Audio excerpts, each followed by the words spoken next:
Welcome to travels on হুইলে।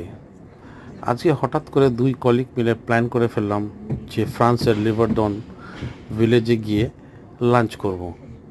তাই তাড়াহুড়ো করে তিনজন মিলে একসাথে বেরিয়ে পড়লাম।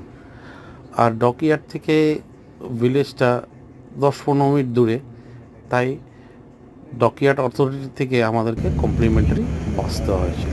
সেই বাসে করে যাচ্ছি, আর তার সাথে ভিলেজের এই সামনে ফার্মিংয়ের সুন্দর একটা ভিউ, আর ওই দূরে দেখা যাচ্ছে একটা ছোট্ট ভিলেজ।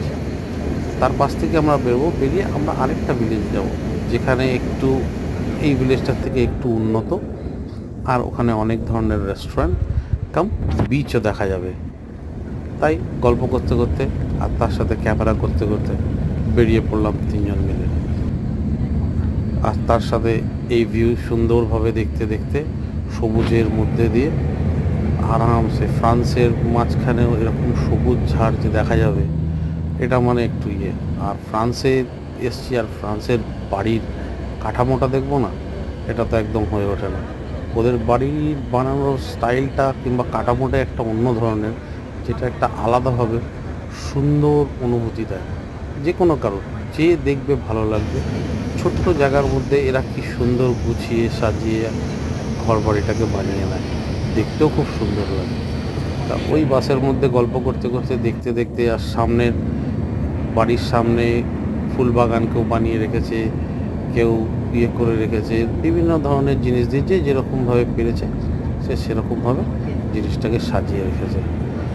তা ওই গল্প করতে করতে দুজনেই ওই কথা বলতে বলতেই আস্তে আস্তে এগিয়ে আসছি। আর যত এগিয়ে যাচ্ছি তত যেন জায়গাগুলো দেখতে ভালো লাগছে।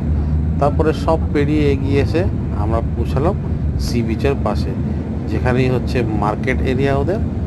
আর মানে একটা ছোট্ট গ্রামের মধ্যে যেরকম একটা ছোট্ট সিটি টাইপের মতন একটা থাকে, ওরকমভাবে ওরা কি সুন্দর করে গড়ে তুলেছে। তা ওই করে এসে নামলাম। আর এখানে কি সুন্দর একটা জিনিস, যেখানে বাস স্টপ দাঁড়ায়, ট্যুরিস্ট বাস স্টপ দাঁড়ায়, ট্যুরিস্ট বাসগুলো এসে যেখানে দাঁড়াবে সেখানে একটি করে ইনফরমেশন বুথ আছে।